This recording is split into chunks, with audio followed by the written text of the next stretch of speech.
Olá, tudo bem? Seja bem-vindo ao meu canal. Aqui a gente aborda vários tipos de assunto, vários tipos de tema, e hoje o nosso tema é o preço do pecado. Tudo tem um preço, né? Existem leis, assim como existem leis físicas, existem leis espirituais. Quando a gente quebra uma lei física, há uma consequência, há um preço a ser pago. Quando a gente também quebra as leis espirituais, existe também um preço que vamos pagar. Mas antes da gente continuar, torne esse canal seu também. Se inscreva, compartilha, curta, comenta, que isso aqui vai ajudar a gente, tá? A crescer e o evangelho chegar a mais pessoas. A palavra de Deus chegar a mais pessoas. Sem mais demora, vamos ver nosso tema de hoje, o preço do pecado. Como eu disse, tudo tem um preço. Vamos continuar aqui. Diz assim, ó: o pecado, de acordo com as Escrituras, é uma das realidades mais difíceis de lidar na vida. Cada ser humano, sem exceção, está sujeito a ele. Mas há dois grupos, há dois tipos de pessoa. Mas há uma grande diferença entre aquele que luta contra o pecado e aquele que vive nele, permitindo que ele controle a sua vida. Existem pessoas que você conhece, você já sabe. Eu já fui regido pelo pecado, né? Eu era praticamente um alcoólatra. E eu dizia assim: hoje eu não vou beber. Quando eu piscava o olho, eu estava dentro da porta da barraca. Eu estava preso a esse pecado. Eu estava preso a esse vício. E isso me custou, isso me cobrou. Isso teve um preço, né? Então, assim, existem dois tipos de pessoa: a que luta contra o pecado e aquela que tá nele, vive nele, tá de boa e pouco importa, né? Eu lembro de uma vez que eu estava na reunião de um grupo pequeno e teve um jovem que me perguntou assim: você está falando do peso do pecado, do preço do pecado, mas eu não sinto esse peso todo aí que vocês estão. Não sinto nem peso. Eu expliquei para ele, né? Se você tiver com um balde de água nas costas e ficar com ele um tempo, você vai sentir o peso da água. Vai ou não vai? Ele disse: vou. Legal. Agora, se você estiver dentro de uma piscina cheia d'água, você vai sentir o peso da água? Ele não. Eu falei: é assim. Você está tão mergulhado no pecado, no erro, que para você é normal, né? Uma das características que mostram que o pecado não pertence mais a gente é quando a gente comete e aquilo não faz bem para a gente, aquilo nos faz mal. Então é um sinal que aquilo não nos pertence. Márcia, então você não erra? Claro que eu erro. Mas o erro, o pecado na minha vida é um acidente, não é algo programado, algo que eu engendrei, algo que eu estou manietando, algo que eu estou arquitetando para cometer o pecado, né? Isso é a diferença. E o texto diz que há dois tipos de pessoas que nós lemos, né? Nós vimos aqui: o que luta e contra vive. Mas se a pessoa está no pecado, Deus, ele perdoa, restaura, dá uma nova chance para quem verdadeiramente se arrepende. E quem sabe que verdadeiramente se arrepende é Deus, que olha para o nosso coração. Ele sabe se você está arrependido ou não. E só ele sabe disso. Agora, o preço é a morte, né? A distância de Deus é a morte. Porque o salário do pecado, Paulo dizendo em Romanos 6:23, o salário do pecado é a morte, mas o dom gratuito de Deus é a vida eterna em Cristo Jesus, nosso Senhor. Então, a morte aqui é a distância de Deus, é a segunda morte. Um dia eu vou estar falando sobre isso com mais detalhe. O pecado é a única coisa que nos separa de Deus. É a única coisa. Você pode estar de mau humor, chateado, aborrecido. Você pode ter se estressado, você pode ter se irado. Ireis, mas não pequeis. Mas isso não te afasta de Deus. O que te afasta de Deus é o pecado. Vamos ver isso, vai estar aqui, ó. Isaías 59, do 1 ao 2, está claro aí, ó, está claro. Acompanhe comigo ou ouça. Eis que a mão do Senhor não está encolhida para que não possa salvar, nem surdo o seu ouvido para que não possa ouvir, mas as vossas iniquidades fazem separação entre vós e o vosso Deus, e os vossos pecados encobre o seu rosto de vós, encobre o seu rosto de vós, para que vos não ouça. Encobre e não ouve, está no texto. Então, assim, por isso que a gente tem que se afastar do pecado. Porque o pecado nos afasta de Deus. Então vamos entender 3 pontos sobre isso. A primeira coisa é que todo ser humano são pecadores. Nós precisamos do Senhor Jesus para nos limpar e nos purificar do pecado, né? Em algum momento vai ter um pensamento errado, em algum momento vai ter uma vontade errada, em algum momento, mas isso, ser tentado é uma coisa, cair na tentação é outra. Jesus foi tentado 40 dias e 40 noites. Ser tentado não é o problema é cair na tentação. Então aqui, todos os humanos são pecadores. Tá aí. Todos pecaram, Romanos 3:23, todos pecaram e carecem. Nós precisamos da glória de Deus para nos purificar. Aqui a palavra de Paulo é clara, não há ninguém que escape do pecado. Todos, sem exceção, se afastaram de Deus. O pecado, muitas vezes minimizado por algumas pessoas, é uma realidade universal que afeta a todos. Não tem como fugir disso. Só o orgulhoso. Deus só resiste a um tipo de pessoa, o orgulhoso. Deus não resiste a pecador, senão todos estávamos lascados. Deus resiste ao soberbo, que não reconhece que está errado. Por isso, C.S. Lewis diz, o orgulho é o pecado de todos os outros pecados, porque ele está no cerne de todos os erros. O orgulho. Diferenciação entre lutar contra o pecado e viver no pecado. Lutar contra o pecado é a pessoa que, por meio da força do Espírito Santo, não é o nosso braço, não é a nossa força, busca viver uma vida de forma justa, mesmo reconhecendo as suas limitações. Não é o nosso braço que nos santifica, é o Senhor em nós que nos santifica. É o Espírito Santo em nós que limpa nossos olhos, nossa boca, nosso ouvido, nosso nariz, nosso coração. Não é a sua força, não. Sua força vai até a distância do seu braço. Depois você não consegue mais. O que nos santifica, nos torna melhores, torna as pessoas justas, bondosas, generosas, santa, com os pensamentos corretos, com o coração correto. Quem faz isso não é a gente. É o Espírito Santo de Deus. O justo pode cair 7 vezes, mas se levantará. O que é viver no pecado? Viver no pecado, deixa eu me tirar aqui, viver no pecado é aquele que se entrega à prática do pecado sem arrependimento, sem luta contra esse. Este vive distanciado de Deus, ignorando as consequências espirituais de suas ações. Aquele que pratica o pecado é do diabo, 1 João 3:8.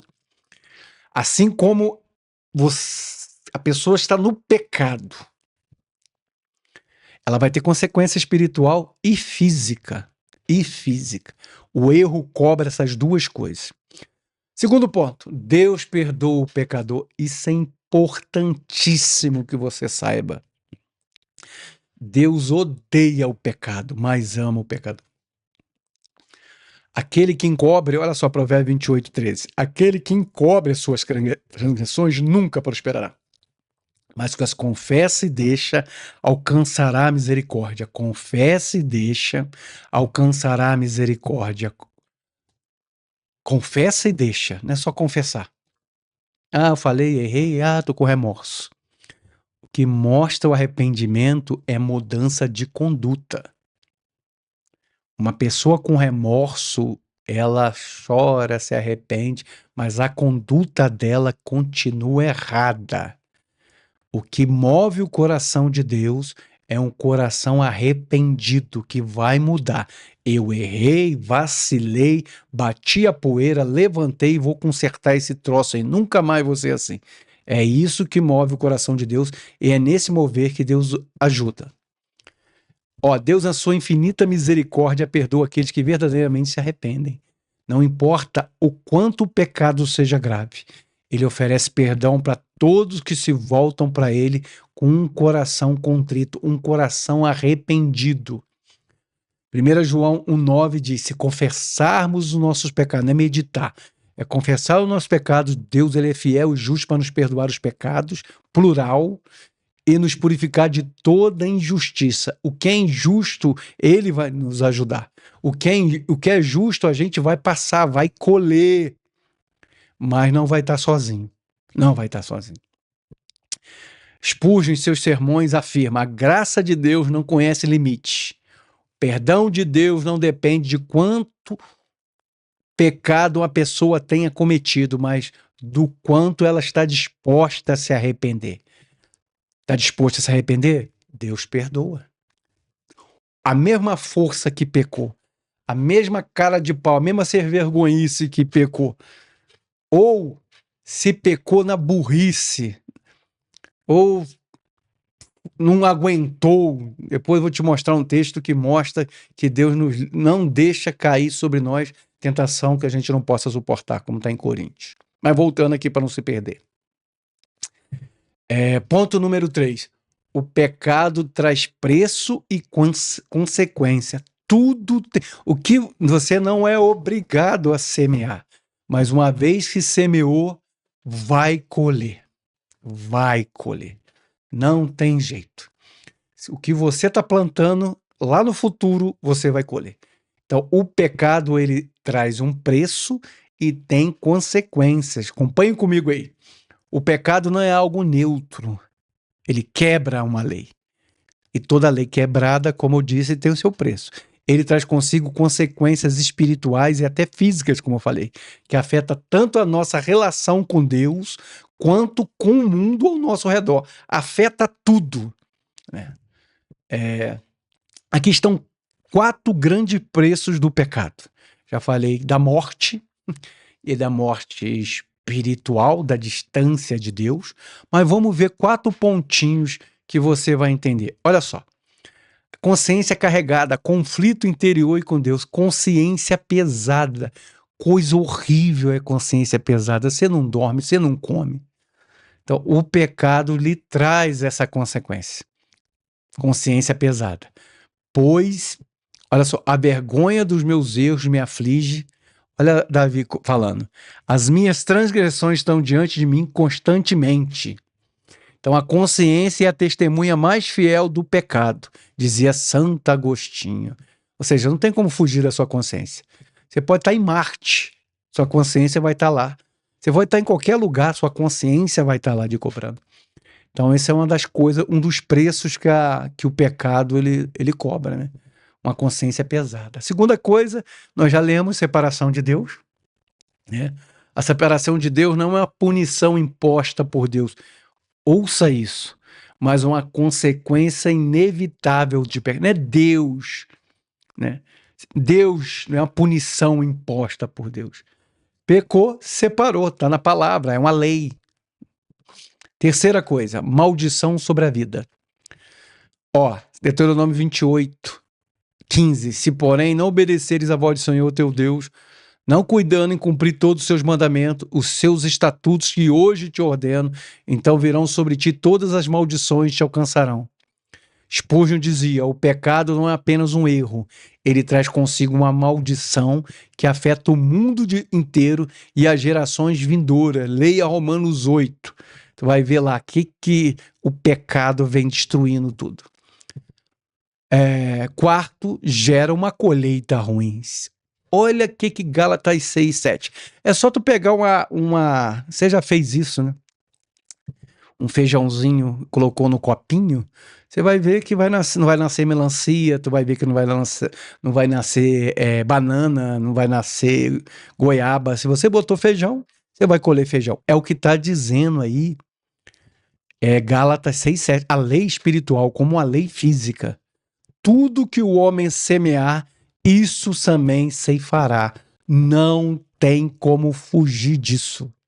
Não tem como fugir. E o que fazer para corrigir isso? Agora que vem o barato. Se você está preso no pecado, se você quer saber como me livro disso, vamos ver aqui agora. Acompanha comigo aqui. Ou para você ensinar para alguém, passar esse vídeo para alguém que está preso, né? A solução está no arrependimento sincero, que é a chave para restaurar nossa relação com Deus e quebrar as consequências do pecado. O arrependimento genuíno envolve, acompanha comigo aí, confissão de pecado. Eu preciso reconhecer a gravidade do pecado diante de Deus. Como a gente já leu em 1 João 1,9, se confessarmos os nossos pecados, ele é fiel e justo para nos perdoar. Então confesse aí a Deus, fala com ele. Agora precisamos mudar de atitude também. Não adianta você falar que está no erro e vou continuar no erro e não muda de atitude. Não vai ter nenhuma mudança, não vai ter nada. O arrependimento não é só palavras, mas uma transformação interna que leva a uma nova conduta. Romanos 12:2. E não vos conformeis com esse século, mas transformai-o pela renovação da vossa mente, para que experimentei qual seja a boa, agradável e perfeita vontade de Deus. Então, assim, se não tiver mudança de atitude, não é arrependimento, é remorso. E é um preço para pagar. Você tem um preço para pagar. Se você destruiu, tu tem um preço para pagar para construir. Se você tomou atitudes erradas na sua vida, tem um preço para pagar. Você precisa sufocar essa colheita com a colheita nova. E Deus vai te ajudar nesse processo. Ele é fiel, ele é justo. Personagens bíblicos que refletem arrependimento. Você conhece Davi. Após cometer o pecado com Betseba, ele se arrependeu profundamente e Deus o perdoou. Ele disse lá no mesmo Salmo 51 que a gente acabou de ler, versículo 10, que estava com a consciência pesada: cria em mim, ó Deus, um coração puro, renova em mim um espírito reto. A segunda pessoa que errou foi Pedro, negou Cristo 3 vezes, mas se arrependeu amargamente e foi restaurado por Jesus, que deu uma nova missão. Tu me amas? Perguntou lá para ele 3 vezes. Pedro disse: eu te amo, Senhor Jesus. Então, e Jesus disse: apacenta minha ovelha. Zaqueu, após reconhecer seu erro e se arrepender, Jesus lhe ofereceu perdão, restauração, dizendo: hoje veio salvação a essa casa. Lucas 19. Se arrependeu, mudou de atitude. Disse até se ele estava devendo alguém, ele pagava, até os juros. Arrependimento, mudança. Então, conclusão para a gente encerrar o vídeo. É o perdão de Deus e o novo começo. Quando alguém verdadeiramente se arrepende, Deus oferece perdão, um novo começo. Não importa o tamanho do seu pecado ou a gravidade da transgressão. Deus, em sua misericórdia, perdoa e restaura em Cristo, porque o preço do pecado já foi pago na cruz. Você só precisa tomar posse, dobrar teu joelho aí, pedir perdão a Deus pelas atitudes, pedir para ele te ajude. João 8,36 diz: se o Filho vos libertar, verdadeiramente sereis livre. Verdadeiramente sereis livre. Então, é possível viver uma vida assim. O perdão é a chave para o coração de Deus, quando você pede perdão. O coração de Deus é a chave para a nossa verdadeira liberdade. Deus não guarda rancor. Ei, Deus não guarda rancor, mas oferece um novo começo para todos que se arrependem genuinamente. Deus não guarda. Conclusão. A caminhada cristã é marcada pela luta contra o pecado. Mas, graças a Deus, o pecado não é o fim da história. O arrependimento genuíno, a fé em Jesus nos restaura e tudo começa do zero. Deus tem o poder de começar contigo, zerar a quilometragem e fazer tudo novo. Eu queria fazer uma oração por você, se você me permitir. Feche os seus olhos aí. Vou pedir ao Senhor que gere arrependimento no seu coração. Se você já é uma pessoa que caminha lutando contra o pecado, vou pedir ao Senhor que fortaleça isso dentro do seu coração, tá bom? Pai, em nome de Jesus, eu me conecto com meu irmão e minha irmã agora que estão aí, vendo, Pai, esse vídeo. Pai, se tiver algum pecado, Pai, que gere arrependimento no coração deles. Quem convence o homem do erro do pecado é o Senhor, Jesus. Gera arrependimento no coração deles para que eles possam, Pai, confessar o pecado e mudar a rota, se arrepender, tomar novas atitudes. Pai, esse meu irmão que está ouvindo, essa irmã que já tem caminhado na santidade com o Senhor, que o Senhor ajude, Pai, a ficar assim até o último suspiro. Que a bênção do Senhor esteja sobre cada um que está assistindo esse vídeo, que o Senhor ajude nessa caminhada em nome de Jesus. Amém e amém. Glória a Deus, foi muito bom estar com vocês. Até a próxima. Shalom, Deus abençoe.